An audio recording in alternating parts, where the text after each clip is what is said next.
Hi guys, it's Abby from PiQtour, and today I'm at one of the most popular places in Kyoto, if not one of the most unique, and that is Arashiyama. However, Arashiyama is way more than just a bamboo garden. It's this whole area, and honestly, you could spend over a day here. But today, I'm gonna be running you through the best places to hit while you're here, including some overhyped places that I think maybe aren't worth it, as well as some really underhyped places that I think you should visit. In this video, I'm gonna show you a secret hidden bamboo forest, a shrine where ritual princesses used to go, where you can pray for love, and a super adorable historic street that honestly is being slept on. I'm also gonna hit on all the Arashiyama essentials, so you're welcome to pick apart this itinerary for your own perfect trip. Don't forget to like and subscribe. You can check out more of my videos, and let's go. So when you arrive to Arashiyama, you're probably gonna arrive at one of the 2 train stations. And from there, you're gonna have to walk about 12 minutes to get, I usually recommend, here. So there's a lot of entrances and exits to the forest. Of course, that's how forests work. This is my favorite. And there's also a bunch of little shops along here that have snacks, but I'll be back for that later. I know when I first came here, I got off the train and I thought I would literally just be in the forest. No, you have to still walk to get there. But it's not that far. So right now it is 9:35 a.m. and I usually recommend coming straight to the forest if you can, because it will just get busier as the day goes on. So a lot of people ask me whether or not you should ride a bicycle through the forest. Honestly, I think it's a great idea, but only if you're gonna be here for a longer period of time. If you're only gonna be here just to see the forest and go, maybe not. But I'm actually gonna be renting one later and we'll be able to ride to the forest. I've actually never done it before, so you'll get to see what it's like then. But when you go into the forest this way and you keep going and you round the corner, eventually you're gonna come to a little shrine. And it just seems like a very unassuming little shrine, but it's actually really unique, and I'm gonna tell you why. So Nonomiya actually has a really interesting history, because this is where the Sayo used to come. The Sayo were ritual princesses that were chosen from the imperial family, usually around the age of 9, 10, 11, 12, very young.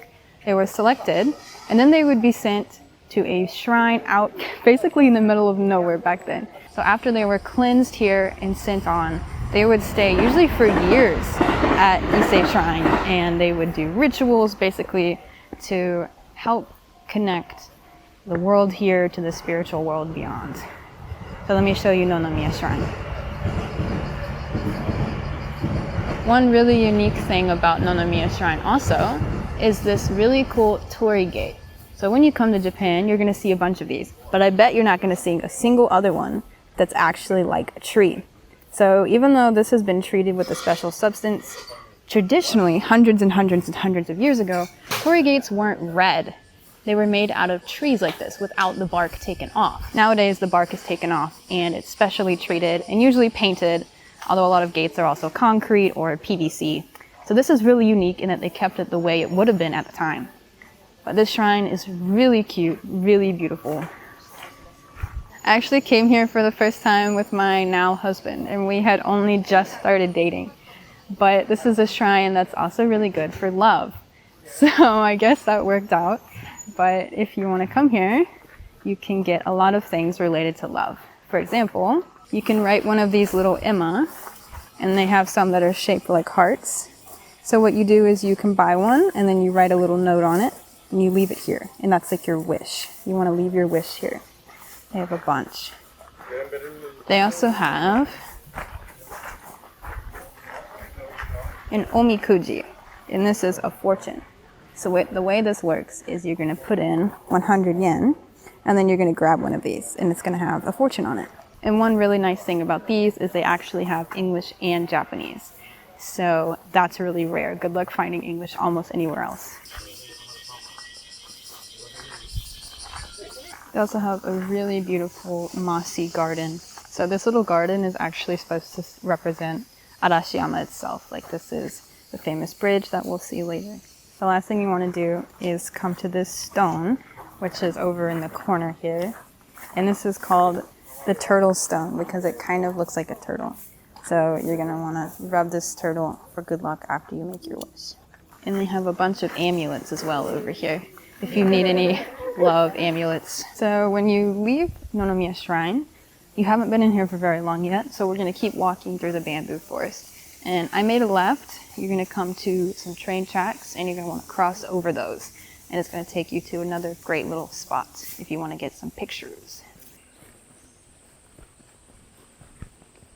Every time I come here, I feel like the bamboo looks a little bit different. Like sometimes it's a little more green, sometimes it's a little more blue. I don't know how to explain it. I love the way the sun shines through it though. I think it's beautiful.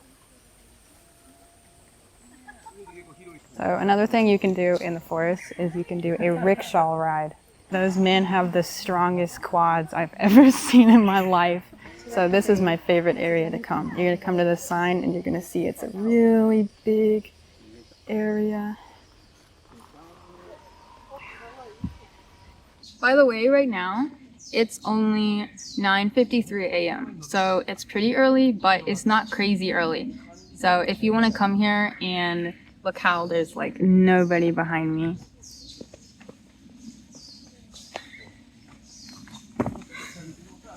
I also take pictures here professionally, so if you want professionally shot pictures, make sure you reach out because super fun. You can get beautiful pictures to take home with you. I am only about 700 steps into my trip and I'm already hot.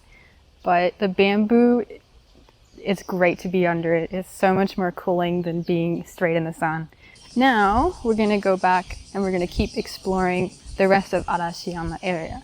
Because unless you really want to keep going through the forest, which you're welcome to right now, I say you've probably seen enough at this point. And actually we're going to come back later with our bicycle because we're going to ride all the way through this and go to a really slept on area in Arashiyama. So I'm literally just going back the way I came. Over the train tracks, past Nonomiya Shrine, around the corner. It's like a Dora the Explorer episode. There's one more little area I also recommend for taking pictures, and that's once you've come back this way, over the train tracks, between train tracks and Nonomiya Shrine, there's a little area that's really cute for getting pictures. I love to get pictures using the bamboo here because you can really stand in it, which I think is really cool. Just note, please be cautious. Please don't write on the bamboo. Please don't do anything except lovingly caress the bamboo, okay? So I am back on the corner. There's a bunch of little shops here if you need a snack. And we're gonna walk down this street because I am hungry and I wanna get some breakfast. So I'm gonna take you to a really cool restaurant you can visit, and you can also grill some dango there yourself, which I think is pretty sick. But on the way there, we're gonna pass a bunch of little shops. So I'll show you. Like first, I am in front of the Snoopy chocolate store because Japanese people love Snoopy for some reason. And well, I feel the air in there. It feels really good, but I'm not gonna go in. This is a really good udon restaurant if you need a really quick meal. We have a bunch of cool stores here. We have some chopstick holders and chopsticks. Another really cool thing to do when you're in Japan is to get custom chopsticks. So a lot of stores, you can choose your chopsticks from a selection, and then usually it takes anywhere from 10 minutes to like an hour depending on how busy they are, and you can get something engraved on your chopsticks, which is super fun. So my husband and I actually did this when we got married. We made custom chopsticks with our name on it, and everyone got one, so every time y'all get Chinese takeout, you think of us. This is the Rirakuma store, and they have a bunch of really cute stuff in here. This is just me and my bestie. So it's 10:16, and since we started, I've done 1,700 steps. And I'm feeling all right, I'm just feeling hungry. All right, I'm making a brief stop on my way to get food. So this temple is called Tenryu-ji, and you're going to inevitably pass by it if you're in the area. So Tenryu-ji was built in 1339 by a shogun, and it was built in honor of one of the emperors. So this place is a UNESCO World Heritage Site. Honestly, I don't think you need to go. And the reason for that is because it has a big, beautiful garden done by a famous garden dude. But honestly, there's so many beautiful gardens in Kyoto, and I don't know if this one is really that much better. That's my opinion. If you're a garden lover, by all means, please check it out. I am not stopping you. And if you watch my Kinkakuji video, you'll also see it is in a beautiful garden. We're gonna make one more stop before we get to the restaurant, and that is at the other Arashiyama station. So it's really hard to miss. You're gonna see all of these stores like this, whoa, and like a big square. And I'm gonna take you, oh, they have a big beer. Look at how cool this station is. This is the beginning of what is called Kimono Forest. Wow. Kimono Forest. Kimonos and kimonos and kimonos. So these are based off a style of kimono making where instead of dyeing the kimono, you paint the fabric directly, which is said to go back to the 17th century. But all of these, there's actually 600 poles, are supposed to be modeled after that style, Kyo-Yuzen kimono style. And I highly, highly recommend coming here at night as well, because all of these light up. It's really beautiful. So eventually you're gonna turn a corner and you're gonna go down this alley. And you're gonna see this really cool building. This is actually a traditional Kyoto building that they've painted, renovated, and turned into a cafe and bar. And I'm gonna take you inside. Look how beautiful this is.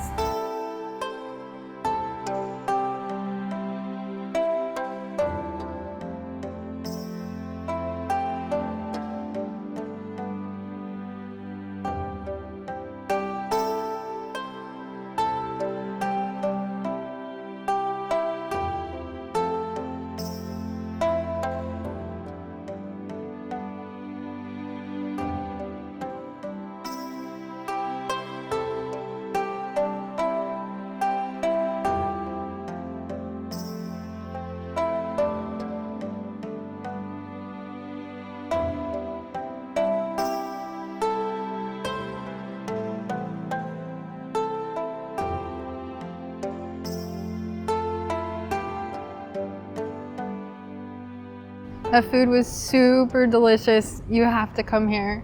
They also have sets with a lot more dango than that, but I got the special breakfast set, which I think is only from like 9 to 11 on weekdays. So you can also get a lot of other cool things there. But how can you beat like grilling your own dango? Oh, they're so good. Like the crispy outside, the soft inside, the sweet sauce. Yum, really good. So I'm gonna keep walking, and we are almost to the bridge. So Togetsukyo Bridge has been here for centuries. So I'm gonna show it to you, and then I'm gonna tell you your options from there on what you might wanna do. Because we're gonna do everything today, but there's a lot of different ways to do it. You're gonna walk past all of these shops. You're gonna have to resist a lot of ice cream. Or you know what? Don't resist. Get it. So Togetsukyo Bridge, this one has only been here for about 400 years, but a bridge has been here for a lot longer than that. But it's called Togetsukyo, which means the moving moon bridge, because Emperor Kameyama came here and he commented that it looked like the moon was traveling over the bridge as it went by in the night sky, which I think is really cute. This place is really beautiful. How can you not just think that it's stunning? I kind of want to jump in the water, but I know I would be whisked away promptly by either the waves or the police. Oh, this guy's chilling in the water though. Technically, I think you're allowed to get in the water. Do I recommend it? No. But will I stop you? Also no. It's cool to think about how this place goes back to the 800s, when one of the emperors came out here and built a countryside villa. And so he and the other imperials and aristocrats would come out and enjoy the beauty of the countryside. All right, so once you're at the bridge, you have a lot of options, but I'm gonna give you two main options that I recommend. And the first is to cross the bridge and keep going to Monkey Park. And the other option, which I'm gonna do first, is I'm gonna rent a bicycle and I'm gonna go up towards the more private areas of Arashiyama, where there's much less people and it's still super beautiful. and we're gonna explore those temples there. So we're gonna do that first. I'll do Monkey Park later. So if you're not interested in going to a little more out of the way, it's really not out of the way, it's like 5 minutes by car, then you can skip ahead to Monkey Park. But otherwise, honestly, just enjoy the beauty of these temples I'm gonna show you because they're really unique and cool. All right, so I am renting a bike here. This is, I believe you have to have a Japanese phone number to rent these. But if you do not, which you probably don't, there is a bunch of bike rental places I recommend, and I'm gonna put them here on the screen. And these are so noisy, but they're so lovely, but they're noisy. But all of those I recommend, and you can do it for about, like I said, 1,000 yen a day.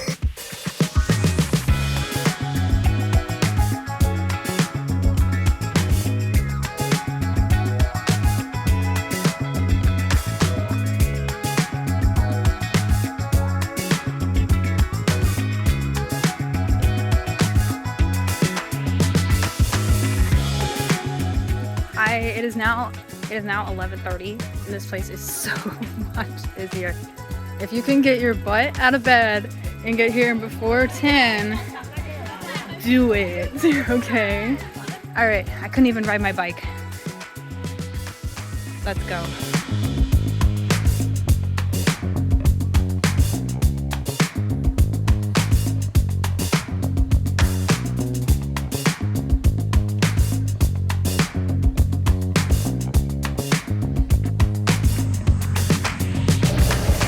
So everything I passed just now was beautiful, and there's also a bus that comes here, so if you literally refuse to take a taxi, you can take a bus.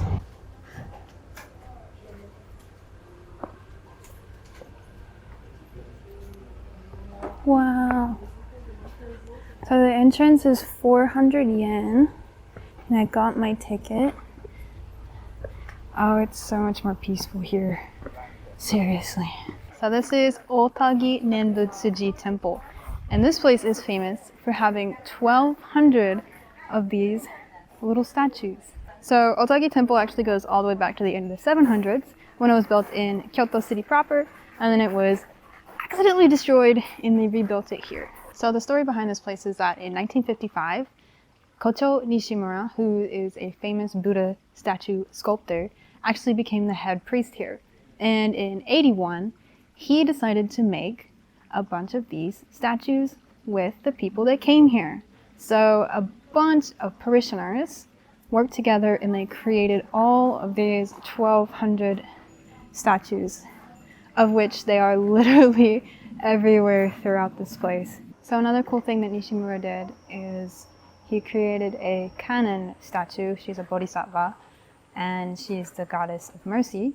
And he made a statue of her intended specifically for people that are blind. So what that means is you can actually touch the statue, which is like really rare. You can't touch statues.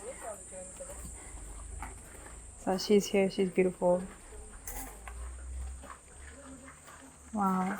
What a cool thing that is to express the love of these Buddhas and these bodhisattvas through artwork in a way that everyone can enjoy them together. Alright, so yes, I have become sweaty. Don't worry about it. It's hot summer. But I will note I have reached about 5,000 steps. And that doesn't include the bike ride I took to get here, of course, which you don't have to take. You can take a bus, you can take a taxi, as I've said like 10 times. You have options, you don't have to ride your bike. But if you are fit, it is a really cool thing. Because I got to go past everything to come all the way up here, and then I'm going to go back and I'm going to see the rest of the stuff I went by.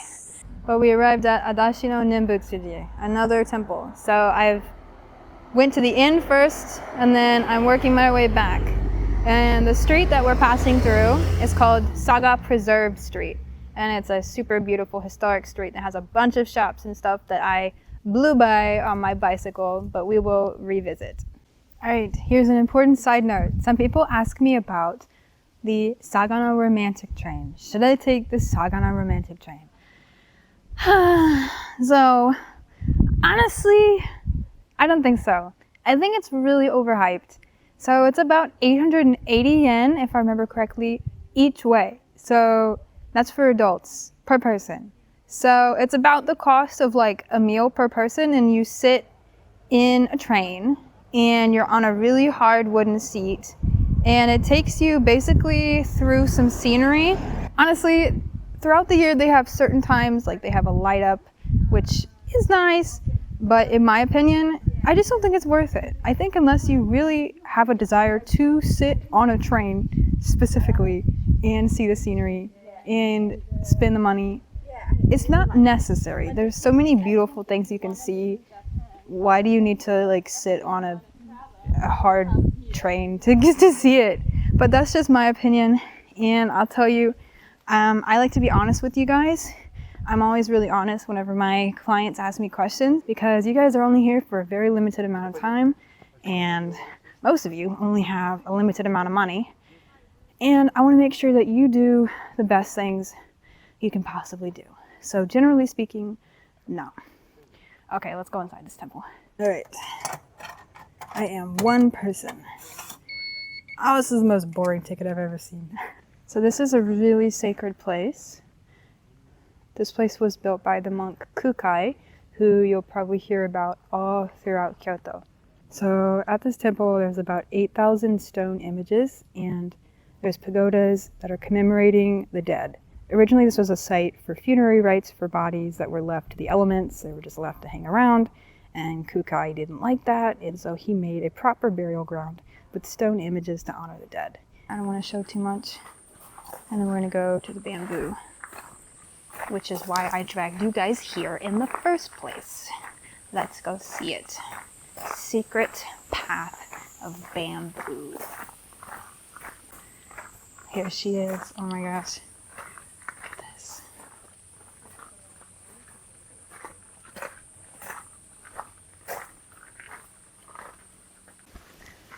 I love that it's more narrow than the forest we were in earlier, so it feels like you're really in the forest. I got lucky earlier because there weren't a lot of people when I was in the bamboo forest, but if you go and there's a bajillion people, you can come here. It's 12:30 and not a lot of action. Not a lot of people here, which is really great. Alright, so the game plan from here is I'm going to ride back through the historic street, which you are welcome to explore. It has a bunch of shops and restaurants. And then I'm going to go return my bike and go to the monkey park, which means I have to go back to the bridge and then cross the bridge and go to monkey park. So I'm at about 6,500 steps right now. And I feel all right. I'm just hot.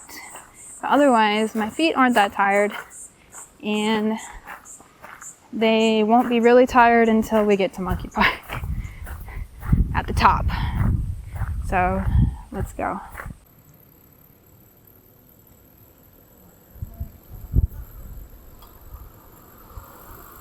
So if you choose the bike ride up to the top, and no, I do have an electric bike, takes anywhere from, I'd say, 10 to 17 minutes. And that's from literally the bridge to the temple at the top. It is 12:30 on a Friday. How busy is Arashiyama?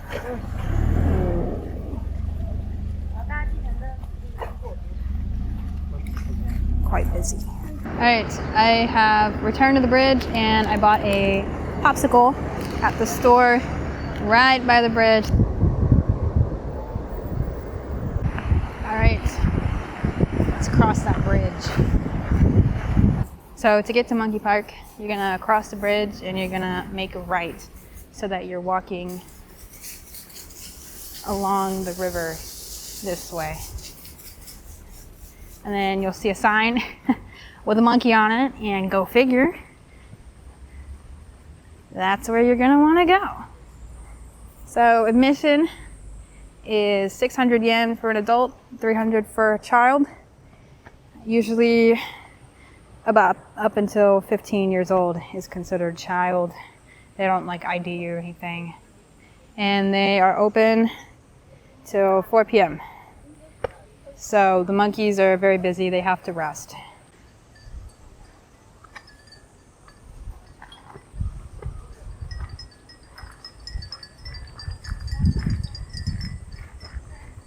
And make a left, get your ticket. And a water, if it's summer, Jesus. All right, I got my ticket to Monkey Park.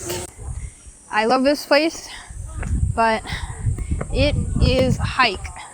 You have to go up, pretty much go upstairs for about 20 minutes. So I'm not gonna record myself suffering, but I will tell you now, and I'll tell you later, if you aren't in great shape, I don't recommend doing this.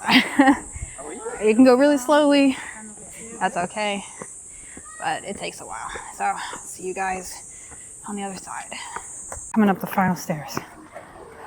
4, 3, 2, 1. Victory. So tired I can't even be excited about it.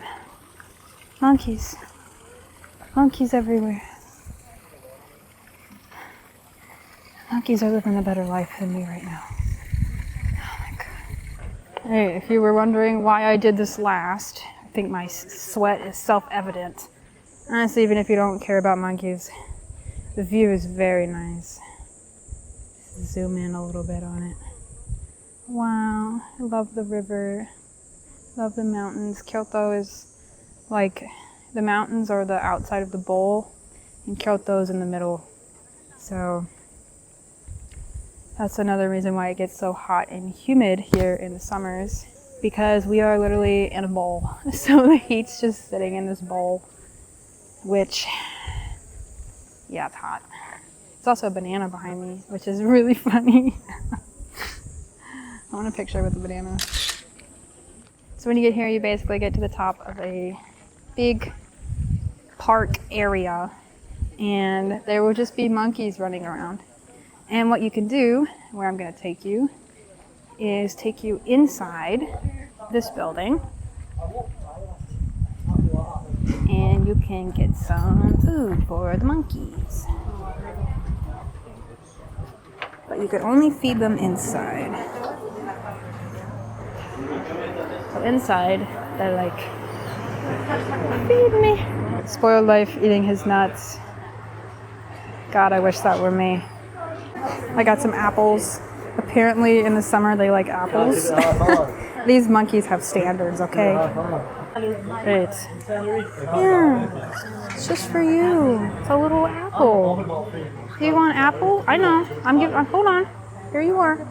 Here you are. One apple and go. Oh, he's enjoying this apple. I might eat this apple. This looks kind of good right now. I understand. It's hot outside. You are so cute. You're so cute. Do you want another one? Yeah, I know. There you go. You've already had 2 apples. Do you need more apple? Okay, I can't decline your little face. All right, I'm moving to another monkey now. Once you're done with Monkey Park and you've done pretty much everything else I recommended, that's the gist of Arashiyama. So don't forget to check out, there's a lot of restaurants here that are really good. There's a lot of cafes here that are really good. I'm not going to go too much into that. I do recommend the X Cafe that I showed you earlier. I think it's delicious and a really cool experience. Make sure to check out my tours and my photography here, and please don't forget to like and subscribe. It really helps me out, and I'll see you next time.